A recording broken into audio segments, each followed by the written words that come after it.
खबर है जगदलपुर से, जहां नक्सलियों ने कबूल किया है कि एक्शन हो रहा है। नक्सली बसवराजू के एनकाउंटर की बात कबूल की। कुल 366 नक्सलियों के मारे जाने की बात भी कबूल की। 3 सेंट्रल कमेटी, 17 स्टेट कमेटी सदस्य भी मारे गए हैं। नक्सलियों के खिलाफ जिस तरीके से लगातार एक्शन जारी है, आपको बता दें कि जगदलपुर में नक्सलियों ने कबूल किया है कि एक्शन हो रहा है और बहुत तेजी से एक्शन हो रहा है। नक्सली बसवराजू के एनकाउंटर की बात कबूल की। कुल 366 नक्सलियों के मारे जाने की बात भी कबूल की। 3 सेंट्रल कमेटी, 17 स्टेट कमेटी सदस्य भी मारे गए हैं और नक्सली के खिलाफ लगातार जवानों का एक्शन ताबड़तोड़ जिस तरीके से जारी है, जो डेडलाइन तय की गई है पूरी तरीके से नक्सलवाद का सफाया करने की, उस तरफ तेजी से कदम बढ़ रहे हैं और अब वो वक्त भी ज्यादा दूर नहीं जब पूरी तरीके से नक्सलियों का सफाया हो जाएगा। हमारे साथ विकास तिवारी हमारे सहयोगी जुड़ रहे हैं ज्यादा जानकारी के साथ। विकास, नक्सलियों ने कबूल किया कि एक्शन हो रहा है और बहुत तेजी से हो रहा है और किस तरीके से जो टॉप लीडर है उनका सफाया हो गया है, ये बात खुद कबूल की गई है नक्सलियों की तरफ से।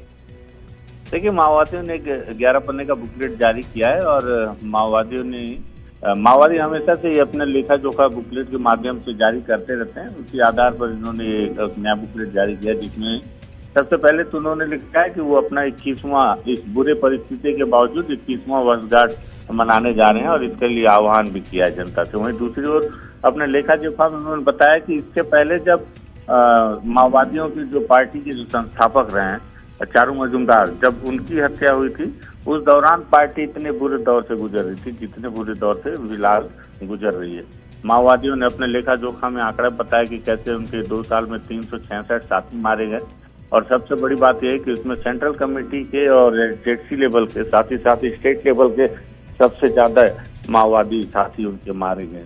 हालांकि उन्होंने ये भी स्वीकार किया है कि वो बहुत बुरी परिस्थिति में है और लेकिन फिर भी उन्होंने इस 11 पन्ने के बुकलेट में इस बात का दावा किया है कि जो 31 मार्च 2026 की डेडलाइन दी गई है, वो उसका भी विरोध और प्रतिकार करते हुए अपनी पार्टी को स्थापित करने की कोशिश करेंगे। इसमें एक बात और खास है, उन्होंने फिलीपींस को लेकर भी जिक्र किया है कि वहाँ फिलीपींस में भी उनके कोई पार्टी के जो सेंट्रल कमेटी के लोग मारे गए हैं और साथ ही साथ उन्होंने वर्ल्ड लेवल पर चाइना, रूस, अमेरिका के बीच में जिस तरह से अभी जो विवाद और जो स्थितियां हैं उसको लेकर भी इस 11 पन्ने के बुकलेट पे उसका जिक्र किया, जिससे ये बात भी समझना होगा कि माओवादियों के द्वारा किस तरह से पूरे वर्ल्ड लेवल पर अध्ययन किया जा रहा है और अध्ययन करने के बाद हर चीज को अगर वो किस तरह से सभी को समझाने की कोशिश करते हुए अपनी तरफ मोटिवेट करने के उद्देश्य इस तरह के प्रेस नोट जारी करते हैं। हालांकि इनके प्रेस नोट या बुकलेट को सरकार के द्वारा बैन करके रखा गया है, फिर भी उन्होंने इस बात को जरूर स्वीकार किया है कि वो सबसे ज्यादा नुकसान वाली स्थिति में फिलहाल है 53 साल के बाद। फिर जी विकास, बहुत शुक्रिया आपका जानकारी के लिए। तो खुद स्वीकार किया कि अभी फिलहाल किस हाल में है, किस तरीके से जो टॉप लीडर है उनको मारा गया है। कुल 366 नक्सली अब तक ढेर किए जा चुके हैं। फिलहाल हम खबरों में बढ़ते हैं आगे।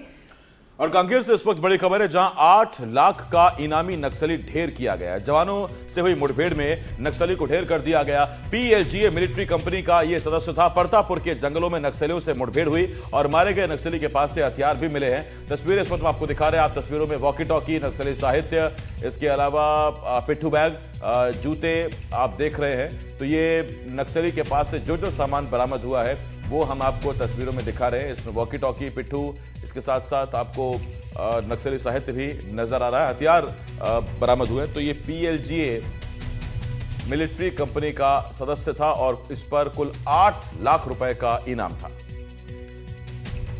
कांकेर डीआरजी और बीएसएफ के संयुक्त ऑपरेशन में कल एक एनकाउंटर हुआ है, जिसमें परतापुर थाना क्षेत्र में एक एनकाउंटर में एक पुरुष माओवादी का शव बरामद हुआ है और एक 303 राइफल, वॉकी टॉकी सेट और अन्य सामग्री इसमें बरामद हुआ है।